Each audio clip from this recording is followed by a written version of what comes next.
जय हिंद आप सभी को। तो चलिए स्टार्ट करते हैं। आज के इस क्लास में बिहार दरोगा होमवर्क सीरीज का जो टेस्ट चल रहा है उसका टेस्ट नंबर 31 का डिस्कशन करेंगे। और ये टेस्ट हुआ था 19/3/2025 का टेस्ट हुआ था, कल ही टेस्ट हुआ था। कल से जो है ना सभी क्लास ओपन हो गया है, तो कल से होमवर्क सीरीज का जो है ना टेस्ट स्टार्ट हो गया है।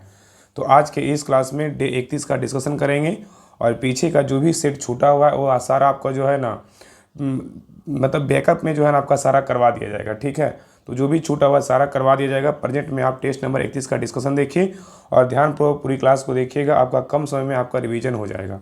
तो चलिए शुरुआत करते हैं। देखिए पहला क्वेश्चन कर रहा है कि हाल ही में अमेरिका में आयोजित राष्ट्रपति चुनाव 2024 में 47वें राष्ट्रपति कौन चुने गए, बताइए। क्वेश्चन कर रहा है कि हाल ही में अमेरिका में आयोजित राष्ट्रपति चुनाव 2024 में 47वें राष्ट्रपति कौन चुने गए हैं, तो डोनाल्ड ट्रंप को चुना गया है। ठीक है, याद रखिएगा। और इनका पार्टी का संबंध किस पार्टी से है, तो रिपब्लिकन पार्टी से जिनका जो है संबंधित है। ठीक है, और याद रखिएगा कि क्वेश्चन पूछेगा सबसे अधिक उम्र के राष्ट्रपति बनने वाले अमेरिका के कौन है, तो डोनाल्ड ट्रंप ही है और ये दूसरी बार जो है ना राष्ट्रपति बने हैं। ठीक है, चलिए आगे देखिए। नेक्स्ट कह रहा है कि हाल ही में ब्रिटेन में आयोजित चुनाव में लेबर पार्टी की कितनी वर्षों के बाद सत्ता में वापसी हुई है, बताइए। क्वेश्चन कह रहा है कि हाल ही में ब्रिटेन में आयोजित चुनाव में लेबर पार्टी की कितने वर्षों के बाद सत्ता में वापसी हुई है, तो 14 साल बाद जो है ना सत्ता में क्या हुआ, तो वापसी हुआ है। ठीक है, चलिए आगे देखिए। नेक्स्ट कह रहा है कि स्वच्छ पौधा कार्यक्रम की घोषणा वित्त मंत्री द्वारा किस बजट भाषण के दौरान की गई थी, तो क्या होगा, तो 2023 और 24 के बजट भाषण में दौरान किया गया था। तो कह रहा है कि स्वच्छ पौधा कार्यक्रम की घोषणा वित्त मंत्री द्वारा किस वर्ष बजट भाषण के दौरान किया गया था, तो 2023 और 24 का बजट भाषण था उसी के दौरान किया गया था। ठीक है, चलिए आगे देखिए। कह रहा है कि मानव विकास सूचकांक किस संस्था द्वारा जारी किया जाता है तथा मानव विकास सूचकांक मतलब ह्यूमन डेवलपमेंट इंडेक्स में भारत का स्थान क्या है, तो याद रखिए कि मानव विकास सूचकांक किस संस्था द्वारा जारी किया जाता है, तो UNDP के द्वारा जारी किया जाता है। और इसमें भारत का स्थान पूछा है कितना, 134वां स्थान है। ठीक है, अगर बात करें UNDP का स्थापना कब हुआ था, तो 1965 में जो है ना UNDP का स्थापना हुआ था और इसका मुख्यालय बोलेगा तो कहाँ स्थित है, न्यूयॉर्क में स्थित है। ठीक है, चलिए आगे देखिए। नेक्स्ट कह रहा है कि वैश्विक भुखमरी सूचकांक में भारत का स्थान क्या है, बताइए। तो क्या है, 105वां है। क्या है, 105वां।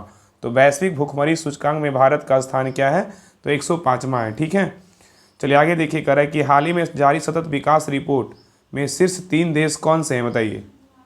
क्वेश्चन कर रहा है कि हाल ही में जारी सतत विकास रिपोर्ट में शीर्ष 3 देश कौन सा है, तो पहला देश फिनलैंड है, उसके बाद स्वीडन है और तीसरा देश कौन सा है, डेनमार्क है। ठीक है, और इसमें भारत का रैंक पूछेगा तो क्या है, 71वां है। भारत का रैंक क्या है, तो 71वां है। ठीक है, और याद रखिएगा SDG मतलब सतत विकास रिपोर्ट की अवधारणा किस देश के द्वारा दिया गया था, तो अमेरिका के द्वारा दिया। किसके देश के द्वारा दिया गया था, अमेरिका के द्वारा दिया गया था। ठीक है, और भारत का रैंक पूछेगा कितना है SDG में, तो 71 है। और इसमें टॉप में 3 देश कौन सा है, तो फिनलैंड है, स्वीडन और क्या है, डेनमार्क है। चलिए आगे देखिए। नेक्स्ट कह रहा है कि हाल ही में यागी टाइफून एक प्रकार का चक्रवात का नामकरण किसने किया, बताइए। तो किसके द्वारा किया गया, जापान के द्वारा किया गया। तो हाल ही में यागी टाइफून एक प्रकार का चक्रवात का नामकरण किसके द्वारा किया गया है, तो जापान के द्वारा किया गया है। नेक्स्ट है जलवायु परिवर्तन प्रदर्शन सूचकांक में भारत का स्थान क्या है, तो 10वां है। कितना है, 10वां है। ठीक है, तो कह रहा है कि जलवायु परिवर्तन प्रदर्शन सूचकांक में भारत का स्थान क्या है, तो 10वां है। क्या है, 10वां। ठीक है, याद रखिएगा। नेक्स्ट है यहाँ पे सुमेलित करना है। क्या करना है, सुमेलित करना है। देखिए सूचकांक दिया हुआ है और भारत की रैंक दिया हुआ है। कौन सा स्थान किस सूचकांक में भारत का रैंक क्या है, तो देखिए पहला कह रहा है कि पर्यावरण प्रदर्शन सूचकांक में भारत का रैंक कितना, 176वां है। कितना, 176वां है। और नेक्स्ट है शांति सूचकांक में भारत का रैंक कितना है, शांति में, तो 116वां है। क्या है, 116वां। और नेक्स्ट है वैश्विक भुखमरी सूचकांक में भारत का रैंक कितना है, तो 105वां है। क्या है, 105वां। और नेक्स्ट है विश्व खुशहाली सूचकांक में भारत का रैंक कितना है, 126वां है। तो याद रखिएगा कि पर्यावरण प्रदर्शन सूचकांक में भारत का रैंक पूछेगा 176वां है। और नेक्स्ट है शांति में कितना है, 116वां है। और वैश्विक भुखमरी सूचकांक में भारत का रैंक कितना है, तो 105वां है।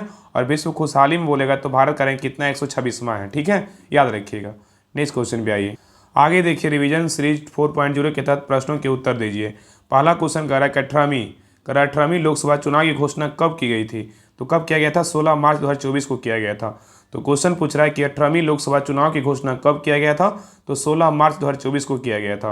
और नेक्स्ट है 18वीं लोकसभा चुनाव कब से कब तक आयोजित किए गए थे, तो कब से कब तक किया गया था, 19 अप्रैल से 1 जून तक किया गया था। ठीक है, याद रखिएगा कि 18वीं लोकसभा चुनाव कब से कब तक आयोजित किया गया था, तो 19 अप्रैल से 1 जून तक आयोजित किया गया था। ठीक है, और इसका मतगणना कब हुआ था, 4 जून को मतगणना हुआ था और रिजल्ट कब आया था, रिजल्ट जो है ना मतलब 4 जून को मतगणना हुआ था और 9 जून को जो है ना शपथ ग्रहण हुआ था। ठीक है, तो याद रखिएगा 18वीं लोकसभा चुनाव कब से कब तक संपन्न हुआ था, 19 अप्रैल से 1 जून, और मतगणना कब हुआ था, 4 जून को मतगणना हुआ था, और इसका शपथ समारोह कब हुआ था, 9 जून को हुआ था। ठीक है, चलिए आगे देखिए।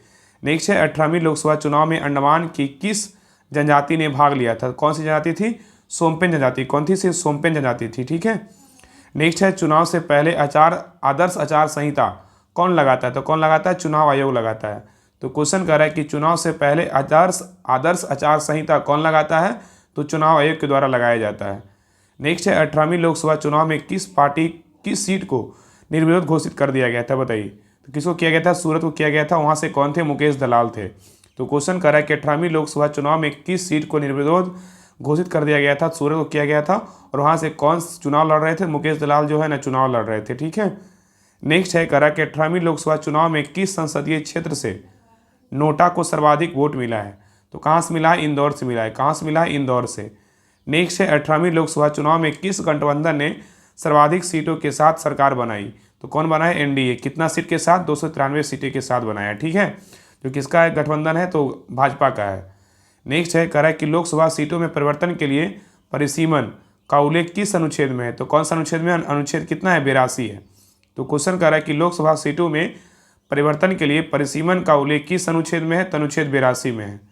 चलिए नेक्स्ट क्वेश्चन पे आइए। कह रहा है कि सर्वप्रथम नियमित जनगणना कब और किसके द्वारा कराया गया था, बताइए। क्वेश्चन कह रहा है कि सर्वप्रथम नियमित जनगणना कब और किसके द्वारा कराया गया था, तो सर्वप्रथम नियमित जनगणना हुआ था कब, 1881 में हुआ था, और रिपन के द्वारा करवाया गया था। ठीक है, चलिए आगे देखिए। कह रहा है कि धन विधेयक राष्ट्रपति के हस्ताक्षर के पश्चात सर्वप्रथम किस सदन में प्रस्तुत किया जाता है, बताइए। कहाँ प्रस्तुत किया जाता है, लोकसभा में। कहाँ प्रस्तुत होता है, लोकसभा में। नेक्स्ट है मृत सागर किन 2 देशों की सीमा पर अवस्थित है, बताइए। मृत सागर किन 2 देशों की सीमा पर अवस्थित है, तो इजराइल और क्या है, जॉर्डन की सीमा पर अवस्थित है। ठीक है, आइए कह रहा है कि अफ्रीका के गिनी तट पर चलने वाली गर्म और शुष्क हवाओं को क्या कहते हैं, तो क्या कहते हैं, हरमट्टन हवा कहा जाता है। तो कह रहा है अफ्रीका के गिनी तट पर चलने वाली गर्म और शुष्क हवाओं को क्या कहा जाता है, तो हरमट्टन हवा कहा जाता है। नेक्स्ट है सर्वप्रथम लोकायुक्त का गठन कब और किस राज्य में किया गया था, तो सर्वप्रथम लोकायुक्त का गठन कब हुआ था, 1971 में हुआ था, और किस राज्य में किया गया था, महाराष्ट्र में किया गया था। ठीक है, नेक्स्ट है किस आंदोलन को महात्मा गांधी ने हिंदू मुस्लिम एकता, कह रहा है किस आंदोलन को महात्मा गांधी ने हिंदू मुस्लिम एकता का अवसर माना था, तो कौन सा आंदोलन था, खिलाफत आंदोलन था। कौन था, खिलाफत आंदोलन था। ठीक है, नेक्स्ट है किसी भी धर्म को अबाध रूप से मानने व प्रचार प्रसार करने का अधिकार संविधान के किस अनुच्छेद में वर्णित है, तो कौन सा अनुच्छेद होगा, अनुच्छेद 25 होगा। तो कह रहा है किसी भी धर्म को अबाध रूप से मानने व प्रचार प्रसार करने का अधिकार संविधान के किस अनुच्छेद में है, तो अनुच्छेद 25 में है। ठीक है, आइए कह रहा है कि असफलताओं का बादशाह किस शासक को कहा जाता है, तो मोहम्मद बिन तुगलक को कहा जाता है। तो क्वेश्चन कह रहा है कि असफलताओं का बादशाह किस शासक को कहा जाता है, तो मोहम्मद बिन तुगलक को कहा जाता है। नेक्स्ट है कह रहा है कि मानव शरीर की सबसे बड़ी अंतःस्रावी ग्रंथि कौन सी है, तो थायराइड है। क्या है, थायराइड। नेक्स्ट है 2006 में प्लूटो को उसकी पद स्थिति से पदनावत किया गया। इस पर आधारित बैठक का आयोजन कहाँ किया गया था, तो चेक गणराज्य में किया गया था। तो क्वेश्चन कर रहा है कि 2006 में प्लूटो को उसकी पद स्थिति से पदनावत किया गया, और इस पर आधारित बैठक का आयोजन कहाँ पर किया गया था, तो चेक गणराज्य में किया गया था। नेक्स्ट है सिंधु सभ्यता का पुरातन स्थल रंगपुर की खोज किसके द्वारा की गई और इसकी अवस्थिति कहाँ है, तो याद रखिएगा कि सिंधु सभ्यता का पुरातन स्थल रंगपुर की खोज किसके द्वारा किया गया था, तो रंगनाथ राव के द्वारा किया गया था, और इसकी अवस्थिति पूछेगा तो कहाँ है, तो गुजरात में है। ठीक है, चलिए आगे देखिए। कह रहा है कि हम अपने भार का जो अनुभव करते हैं वह भी प्रतिक्रिया बल का उदाहरण है, यह न्यूटन के किस नियम पर संबंधित है, बताइए। क्या होगा, न्यूटन का तीसरा नियम है। क्या है न्यूटन का तीसरा नियम, तो क्वेश्चन कह रहा है कि हम अपने भार का जो अनुभव करते हैं वह भी प्रतिक्रिया बल का उदाहरण है, यह न्यूटन के किस नियम से संबंधित है, क्या होगा, न्यूटन का तीसरा नियम से क्या है, संबंधित है। आगे देखिए कह रहा है कि न्यूटन के किस नियम से बल का व्यंजक प्राप्त होता है, तो क्या किससे प्राप्त होता है, न्यूटन के दूसरे नियम से क्या होता है, बल का व्यंजक प्राप्त होता है। ठीक है, आगे देखिए कह रहा है कि प्राचीन स्थल धौलावीरा किस द्वीप पर अवस्थित है, बताइए। कह रहा है कि प्राचीन स्थल धौलावीरा किस द्वीप पर अवस्थित है, तो क्या हुआ, खादीर द्वीप पर अवस्थित है। किस द्वीप पे, खादीर द्वीप पर अवस्थित है। ठीक है, आगे देखिए कह रहा है कि चौथी बौद्ध संहिता में उपाध्यक्ष किसे नियुक्त किया गया था, तो किसे नियुक्त किया गया था, अश्वघोष को नियुक्त किया गया था। ठीक है, तो कह रहा है कि चौथी बौद्ध संगीति में उपाध्यक्ष किसे नियुक्त किया गया था? तो अशोक घोष को नियुक्त किया गया था और इसके अध्यक्ष कौन थे? वसुमित्र थे। कौन थे? वसुमित्र थे। ठीक है। नेक्स्ट है बोलिविया का पठार किस महाद्वीप में अवस्थित है? बताइए, बोलिविया का पठार किस महाद्वीप में अवस्थित है? तो दक्षिण अमेरिका महाद्वीप में क्या है? तो अवस्थित है। नेक्स्ट है भूमंडलीय उष्मीकरण में सर्वाधिक विशिष्ट योगदान किस गैस का है? तो किसका है? क्लोरोफ्लोरोकार्बन का है या तो CO2 का भी हो सकता है। जो ऑप्शन में रहेगा उसको आंसर लगा दीजिएगा। तो क्वेश्चन कह रहा है कि भूमंडलीय उष्मीकरण में सर्वाधिक विशिष्ट योगदान किस गैस का है? तो ये CFC का भी होता है और CO2 का भी होता है। ठीक है। आगे कह रहा है कि पंचायती राज के मूल और प्रशासनिक ढांचा संबंधित विचार किस समिति द्वारा दिया गया था? तो क्या होगा? अशोक मेहता समिति के द्वारा दिया गया था। ठीक है। तो कह रहा है कि पंचायती राज के मूल और प्रशासनिक ढांचा संबंधित विचार किस समिति द्वारा दिया गया था? तो अशोक मेहता समिति के द्वारा दिया गया था। ठीक है, याद रखिएगा। नेक्स्ट क्वेश्चन पे आइए। कह रहा है कि किसने ठगी उन्मूलन संबंधी सुधार लागू किए थे? तो कौन किया था? सलीमैन किया था। कौन किया था? सलीमैन। तो किसने ठगी उन्मूलन संबंधी सुधार लागू किया था? तो सलीमैन किया था। कौन किया था? सलीमैन किया था। ठीक है, चलिए आगे देखिए। नेक्स्ट है, कह रहा है कि मानव शरीर की कौन सी ग्रंथि शरीर की सबसे विशाल रसायन फैक्ट्री के नाम से जानी जाती है? बताइए, कौन सा होगा? बताइए। तो क्या होगा? लीवर होगा। क्या होगा? लीवर। तो कह रहा है कि मानव शरीर की कौन सी ग्रंथि शरीर की सबसे विशाल रसायन फैक्ट्री के नाम से जाना जाता है? तो लीवर को जानते हैं। किसको जानते हैं? लीवर को। नेक्स्ट है, भारतीय संविधान में अनुच्छेद 2 के तहत नए राज्यों के प्रवेश में कौन सी 2 अनुसूचियां प्रभावित होगी? तो कौन सा 2 अनुसूचियां होगा? तो अनुसूची 1 और क्या होगा? तो 4 होगा। नेक्स्ट है, किस समझौते के तहत महात्मा गांधी ने अंग्रेजों के गोलमेज सम्मेलन में भाग लिया था? तो कौन सा सम्मेलन था? तो दिल्ली समझौता बोल सकते हैं या तो फिर गांधी इरविन समझौता बोल सकते हैं। ठीक है। तो क्वेश्चन कर रहा है किस समझौते के तहत महात्मा गांधी ने अंग्रेजों के गोलमेज सम्मेलन में भाग लिया था? तो दिल्ली समझौता था या तो फिर गांधी इरविन समझौता था। ठीक है, दोनों में से कोई एक आंसर दीजिएगा। ठीक है, चलिए आगे देखिए। और ये कब हुआ था? तो 5 मार्च 1931 को हुआ था। कब हुआ था? 5 मार्च 1931 को हुआ था। चलिए आगे देखिए। नेक्स्ट है, दाएं नीलय से अशुद्ध रक्त फेफड़े तक कौन सी रक्त वाहिका पहुंचाती है? तो कौन पहुंचाती है? फुफ्फुस धमनी पहुंचाती है। तो क्वेश्चन कर रहा है कि दाएं नीलय से अशुद्ध रक्त फेफड़े तक कौन सी रक्त वाहिका पहुंचाती है? तो फुफ्फुस धमनी पहुंचाती है। नेक्स्ट है, मानव कंकाल तंत्र में कैविकल कॉलन बोन की संख्या कितनी होती है? तो कितना होता है? 2 होता है। तो क्वेश्चन कह रहा है कि मानव कंकाल तंत्र में कैलिविकल मतलब कॉलर बोन की संख्या कितनी होती है? तो 2 होती है। नेक्स्ट है, निम्नलिखित में से कौन सा रोग विषाणु जनित नहीं है? इसमें पूछा है कौन सा रोग जो है विषाणु जनित रोग नहीं है। तो याद रखिए कि प्लेग और पेचिस और तपेदिक क्या है? तो विषाणु जनित रोग नहीं है, लेकिन क्या है? चिकन पॉक्स और क्या है? तो स्मॉल पॉक्स, ये सब क्या है? तो विषाणु जनित बीमारी है। ठीक है, याद रखिएगा। नेक्स्ट है, कह रहा है कि संविधान का कौन सा अनुच्छेद राज्य में विधान परिषद के उन्मूलन या निर्माण का प्रावधान करता है? बताइए। क्वेश्चन कर रहा है कि संविधान का कौन सा अनुच्छेद राज्य में विधान परिषद के उन्मूलन या निर्माण का प्रावधान करता है? तो कौन सा अनुच्छेद है? अनुच्छेद 169 है। नेक्स्ट है, विधान परिषद के सदस्यों की संख्या विधानसभा के सदस्यों की संख्या कितना होना चाहिए? कितना होना चाहिए? 1/3 होना चाहिए। संख्या कितना होना चाहिए? 1/3 होना चाहिए। और न्यूनतम बोलेगा तो 40 संख्या होना चाहिए। ठीक है। नेक्स्ट आइए, कह रहा है निम्नलिखित में से किस राज्यों में द्विसदनीय विधानमंडल है? बताइए। कह रहा है निम्नलिखित में से किस राज्यों में द्विसदनीय विधानमंडल है? तो आंध्र प्रदेश में भी है, तेलंगाना में भी है और बिहार में भी है और कहाँ? यूपी में भी है। इन सभी में है। क्या होगा? इन सभी में। ठीक है। आगे कह रहा है कि राज्य की विधान परिषद को भंग करने का अधिकार किसे है? तो बताइए। कह रहा है कि राज्य की विधान परिषद को भंग करने का अधिकार किसे है? तो याद रखिए कि राज्य की विधान परिषद क्या है? तो एक अस्थायी अंग है और यह कभी जो है ना भंग नहीं होता है। ठीक है। आगे कह रहा है कि राज्य की कार्यपालिका शक्ति का विस्तार कौन करता है तथा किस अनुच्छेद के तहत करता है? बताइए। क्वेश्चन कह रहा है कि राज्य की कार्यपालिका शक्ति का विस्तार कौन करता है और किस अनुच्छेद के तहत करता है? बताइए। तो याद रखिए कि राज्य की कार्यपालिका शक्ति का विस्तार कौन करता है? तो राज्यपाल करता है। और कौन सा अनुच्छेद होगा? अनुच्छेद 162 के तहत करता है। ठीक है, याद रखिएगा। नेक्स्ट क्वेश्चन पे यहाँ पे अगर संघ का बात करेगा कि संघ की कार्यपालिका शक्ति का विस्तार कौन करेगा? तो क्या हो जाएगा? राष्ट्रपति करता है। कौन करता है? राष्ट्रपति करता है। ठीक है। और कौन सा अनुच्छेद के तहत करता है? तो याद रखिए अनुच्छेद कितना होगा? 73 होगा। ठीक है। और राज्य में बोलेगा तो क्या होगा? राज्यपाल करेगा। अनुच्छेद बोलेगा तो 162 होगा। नेक्स्ट है, कह रहा है कि राज्य विधानमंडल में संयुक्त अधिवेशन का प्रावधान नहीं है। यह संविधान किस अनुच्छेद में वर्णित है? बताइए। कह रहा है कि राज्य विधानमंडल में संयुक्त अधिवेशन का प्रावधान नहीं है। यह संविधान के किस अनुच्छेद में वर्णित है? क्या होगा? अनुच्छेद कितना होगा? 196 होगा। क्या होगा? अनुच्छेद 196। नेक्स्ट है, कह रहा है कि राज्य विधानसभा को किस अनुसूची में वर्णित राज्य सूची और संवर्ती सूची के विषयों पर कानून बनाने? क्वेश्चन कह रहा है कि राज्य विधानसभा को किस अनुसूची में वर्णित राज्य सूची और संवर्ती सूची के विषयों पर कानून बनाने कानून बनाने का अधिकार प्राप्त है। तो कौन सा अनुसूची, अनुसूची क्या है, तो 7 है। क्या है, तो अनुसूची 7 है। नेक्स्ट है, यदि ऐसे व्यक्ति को राज्य का मंत्री बनाया जाता है जो राज्य विधायिका का सदस्य नहीं है, तो इस विषय में संवैधानिक प्रावधान क्या है बताइए। तो क्या होगा, 6 माह के भीतर क्या है, चुनाव कराना। ठीक है। आगे कह रहा है कि राज्य विधानमंडल की संरचना में एक सदनीय विधान कौन कौन शामिल है बताइए। कह रहा है कि राज्य विधानमंडल की संरचना में एक सदनीय विधान में कौन कौन शामिल है, तो विधानसभा शामिल होता है, और कौन होता है, राज्यपाल शामिल होता है। ठीक है।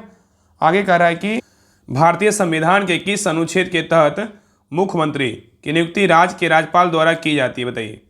क्वेश्चन कर रहा है कि भारतीय संविधान के किस अनुच्छेद के तहत मुख्यमंत्री की नियुक्ति राज्य के राज्यपाल द्वारा की जाती है, तो कौन सा अनुच्छेद होगा, अनुच्छेद 164 के तहत। ठीक है। आगे कह रहा है कि 2 या 2 से अधिक राज्यों के लिए एक ही व्यक्ति की राज्यपाल के रूप में नियुक्ति की जा सकती है। यह संविधान किस संशोधन से क्या है, संबंधित है। क्या होगा, 7वां संविधान संशोधन अधिनियम क्या है, 1956 से संबंधित है। ठीक है। नेक्स्ट कह रहा है कि विधानसभा के सदस्यों विधायकों की संख्या के संदर्भ में भारत की सबसे छोटी विधानसभा कहाँ है, तो कहाँ है, पुडुचेरी में। कितना है, तो 30 है। कितना है, 30। नेक्स्ट है, कह रहा है विधानसभा अध्यक्ष को किस प्रकार पद से हटाया जा सकता है बताइए। कह रहा है कि विधानसभा अध्यक्ष को किस प्रकार पद से हटाया जा सकता है, तो विधानसभा में क्या है, साधारण बहुमत पारित करके। ठीक है, याद रखिएगा।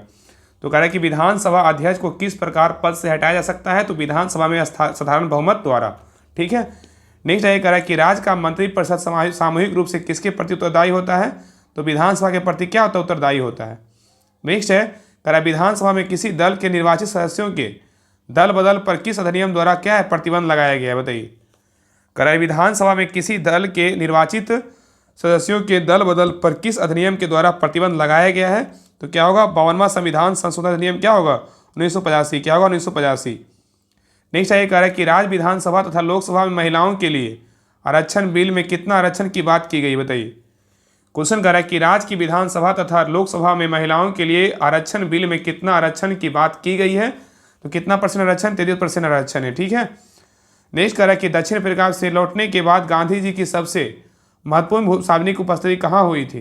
कहाँ हुआ था, BHU की स्थापना में हुआ था, और कब हुआ था, 1916 में हुआ था। ठीक है। नेक्स्ट कर रहा है कि गांधी जी के संघर्ष के संदर्भ में निम्नलिखित पर विचार कीजिए। पहला देखिए, कह रहा है अहमदाबाद मिल हड़ताल कब हुआ था, 1918 में हुआ था, और इसके बाद चंपारण सत्याग्रह कब हुआ था, 1917 में हुआ था, और रॉलेट सत्याग्रह कब हुआ था, 1919 में हुआ था, और खैर सत्याग्रह बोलेगा तो कब हुआ था, 1918 में हुआ था। ठीक है। इसको जो है ना क्रम के अनुसार बैठाना था। देखिए बैठाइए, यहाँ पे कह रहे हैं गांधी जी के उपयुक्त संघर्षों को सही कालानुक्रम क्या कर व्यवस्थित करना है, तो क्या होगा, 2 1 4 3 हो जाएगा। नेक्स्ट है, कांग्रेस का कौन सा अधिवेशन युवा पीढ़ी को नेतृत्व सौंपने का प्रतीक माना जाता है बताइए, क्या होगा, तो 1929 का क्या होगा, लाहौर अधिवेशन। तो कह रहा है कांग्रेस का कौन सा अधिवेशन युवा पीढ़ी के नेतृत्व सौंपने का प्रतीक माना जाता है, तो 1929 का लाहौर अधिवेशन। और इसके अध्यक्षता किसने किया था, तो पंडित जवाहरलाल नेहरू ने किया था। ठीक है। आगे कह रहा है कि नेक्स्ट है, देखिए सही सम्मिलित कीजिए। महात्मा गांधी नोआखली दौरा कब हुआ था, महात्मा गांधी का नोआखली दौरा कब हुआ था, तो 1946 में हुआ। कब हुआ था, 1946 में किया गया था। और कांग्रेस का मंत्रिमंडल में से त्यागपत्र कब हुआ था, तो 1939 में हुआ था। कब हुआ था, 1939 में। और नेक्स्ट है, बारदौली किसान आंदोलन कब हुआ था, ये हुआ था 1928 में हुआ था। और चंपारण सत्याग्रह कब हुआ था, 1917 में हुआ था। ठीक है। इसका सही उत्तर होगा 3 1 4 3 2 1 4। आगे देखिएगा, किस अधिनियम या अधिनियम के तहत कार्यपालिका को पूरी तरह विधायिका के प्रति क्या उत्तरदायी बना दिया गया बताइए। क्वेश्चन कर रहा है, किस अधिनियम या अधिवेशन के तहत कार्यपालिका को पूरी तरह विधायिका के प्रति उत्तरदायी बना दिया गया है, तो क्या होगा, 1935 का भारत शासन अधिनियम होगा। ठीक है। आगे कर 1857 के विद्रोहियों ने किसे भारत का बादशाह घोषित किया था बताइए। क्वेश्चन कर 1857 के विद्रोहियों ने किसे भारत का बादशाह घोषित किया था, कौन किया था, बहादुर शाह जफर ने किया था। किसको, बहादुर शाह जफर को। ठीक है। नेक्स्ट है, किस अधिनियम के द्वारा अंग्रेजों ने भारत में सर्वप्रथम अप्रत्यक्ष मतलब परोक्ष निर्वाचन प्रणाली की शुरुआत हुई थी, तो 1892 क्या था, अधिनियम था। तो कह रहा है किस अधिनियम के द्वारा अंग्रेजों ने भारत में सर्वप्रथम अप्रत्यक्ष परोक्ष निर्वाचन प्रणाली की शुरुआत की थी, तो 1892 का अधिनियम था। नेक्स्ट है, बंगाल के विभाजन के विरोध में बंगाल में हुए आंदोलन के प्रारंभिक दौर का नेतृत्व किसने किया था, तो सुरेंद्र नाथ बनर्जी ने किया था। कौन किया था, सुरेंद्र नाथ बनर्जी ने किया था। नेक्स्ट है, कांग्रेस के किस अधिवेशन में अपने अध्यक्षीय भाषण में घोषणा की कि भारत के राष्ट्रीय आंदोलन का उद्देश्य ग्रेट ब्रिटेन या उपनिवेशों की तरह जो है ना का शासन या स्वराज है बताइए, स्वशासन या स्वराज बताइए, क्या होगा, तो 1906 का अधिवेशन था। इसका अध्यक्षता किसने किया था, दादा भाई नौरोजी के द्वारा किया गया था। तो कांग्रेस के किस अधिवेशन में अपने अध्यक्षीय भाषण में घोषणा की कि भारत के राष्ट्रीय आंदोलन का उद्देश्य ग्रेट ब्रिटेन या उपनिवेशों की तरह स्वशासन या स्वराज है। तो क्या होगा, 1906 का अधिवेशन इसके तहत किसने किया था, दादा भाई नौरोजी ने किया था।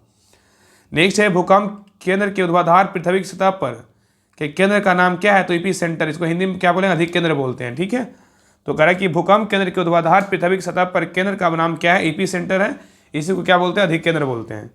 नेक्स्ट है भारत का दूसरा भूमिगत परमाणु परीक्षण किस तिथि को किया गया तथा कुल कितने परीक्षण किए गए, बताइए। तो याद रखिएगा भारत का दूसरा भूमिगत परमाणु परीक्षण जो है कब कब हुआ था, 11 मई और 13 मई को हुआ था। और ये कब हुआ था, 1998 में हुआ था। और याद रखिएगा इसके कुल परीक्षण की बात करें कितना हुआ था, टोटल 5 हुआ था। कितना हुआ, टोटल 5 हुआ था। ठीक है, नेक्स्ट है कह रहा है कि परमाणु हमले से प्रभावित नागासाकी शहर जापान के किस द्वीप पर अवस्थित है, बताइए। क्वेश्चन कर रहा है कि परमाणु हमले से प्रभावित नागासाकी शहर जापान के किस द्वीप पर अवस्थित है, क्या होगा, क्यूशू द्वीप पे क्या है, अवस्थित है। नेक्स्ट है राष्ट्रीय आपदा मोचन बल का गठन किस अधिनियम के तहत किया गया था, तो कौन सा अधिनियम था, अधिनियम 2005 था। ठीक है, याद रखिएगा। तो कह रहा है कि राष्ट्रीय आपदा मोचन बल एनडीआरएफ का गठन किस अधिनियम के तहत किया गया था, तो अधिनियम 2005 के तहत किया गया था। ठीक है, चलिए आगे देखिए। नेक्स्ट है कह रहा है कि बंगाल की खाड़ी का चक्रवात किस महीने में भयानक होगा, बताइए। क्या होगा, अक्टूबर और नवंबर में। क्या होगा, अक्टूबर और नवंबर में। नेक्स्ट है चेरनोबिल दुर्घटना किस आपदा से संबंधित है, तो क्या होगा, परमाणु आपदा से। क्या है, परमाणु आपदा से। इसका संबंध किस देश से है, तो चेरनोबिल दुर्घटना का यूक्रेन से। किस देश से, यूक्रेन से। नेक्स्ट है राष्ट्रीय आपदा प्रबंधन योजना कब शुरू की गई तथा भारत सरकार द्वारा आपदा जोखिम न्यूनीकरण का लक्ष्य कब तक रखा गया है, बताइए। क्वेश्चन कर रहा है कि राष्ट्रीय आपदा प्रबंधन योजना कब शुरू किया गया था, 2016 में शुरू किया गया था। और भारत सरकार द्वारा आपदा जोखिम न्यूनीकरण का लक्ष्य कब तक रखा गया है, तो 2016 से 2030 तक रखा गया है। ठीक है, याद रखिएगा।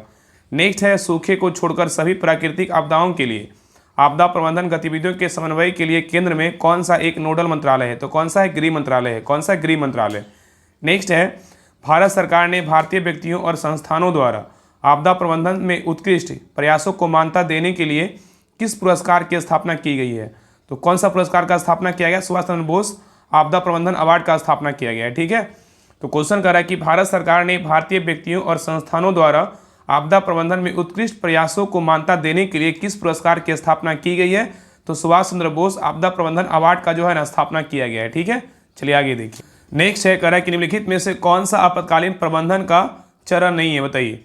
कह रहा है कि निम्नलिखित में से कौन सा आपातकालीन प्रबंधन का चरण नहीं है।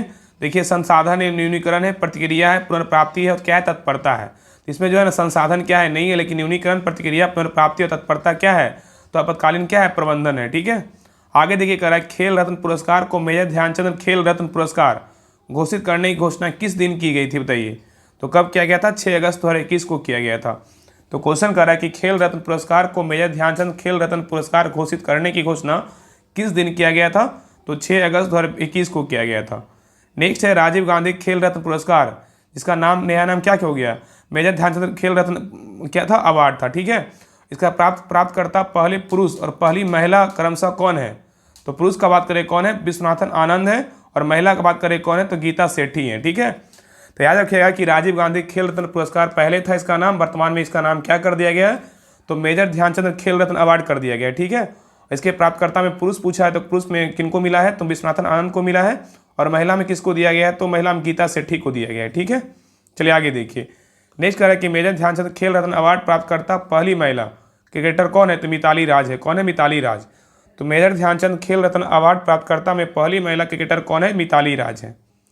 नेक्स्ट है भारत का आजीवन उपलब्धि खेल सम्मान कौन सा है, तो ध्यानचंद अवार्ड है। क्या है, ध्यानचंद अवार्ड। तो कह रहा है कि भारत का आजीवन उपलब्धि खेल सम्मान कौन सा है, तो ध्यानचंद अवार्ड है। नेक्स्ट है सन 2024 में मेजर ध्यानचंद खेल रत्न अवार्ड कितने खिलाड़ियों को प्रदान किया गया था, बताइए। क्वेश्चन कर रहा है कि सन 2024 में मेजर ध्यानचंद खेल रत्न अवार्ड कितने खिलाड़ियों को प्रदान किया गया था, तो 4 खिलाड़ी को प्रदान किया गया था। 4 खिलाड़ी कौन कौन थे, तो पहला थे डी गुकेश। डी गुकेश का संबंध किस खेल से, शतरंज से है। और दूसरा थे हरमनप्रीत सिंह, इनका संबंध किस खेल से है, तो हॉकी से है। और तीसरा खिलाड़ी कौन थे, मनु भाकर थे, इनका संबंध किससे, निशानेबाजी से है। और चौथा खिलाड़ी कौन थे, प्रवीण कुमार थे, इनका संबंध किससे है, तो पैरा एथलीट से है। ये सभी जो है ना बहुत इंपॉर्टेंट का, कभी कभी क्या होगा ना, कौन सा खिलाड़ी किस खेल संबंधित है ये भी जो है ना पूछ देगा, इसलिए सभी खिलाड़ी का संबंध किस खेल से है ये सभी पॉइंट याद रखिएगा। ठीक है, तो ये रहा टेस्ट नंबर 31 का डिस्कशन रहा। क्लास कैसा लगा आप लोग कमेंट सेक्शन में जरूर बताइएगा। और क्लास को जो है ना सभी लोग लाइक शेयर सब्सक्राइब जरूर कीजिएगा, और चैनल पे नए हैं तो चैनल को सब्सक्राइब कर लीजिएगा। और इसका PDF के लिए विथ आंसर के साथ आप सभी लोग टेलीग्राम चैनल ज्वाइन कर लीजिएगा। डिस्क्रिप्शन में लिंक दिया हुआ राहुल स्टडी ग्रुप के नाम से, उसमें 17,000 प्लस मेंबर है। वहाँ पे जो आपको आंसर के साथ आपको PDF वहाँ पे डाल दिया जाएगा, तो इसलिए सभी लोग टेलीग्राम चैनल ज्वाइन कर लीजिएगा और सभी क्लास को जो है ना देखा कीजिए और सभी क्लास को शेयर कीजिए जितना हो सके। तो मिलते हैं नेक्स्ट क्लास में, तब तक के लिए जय हिंद जय भारत।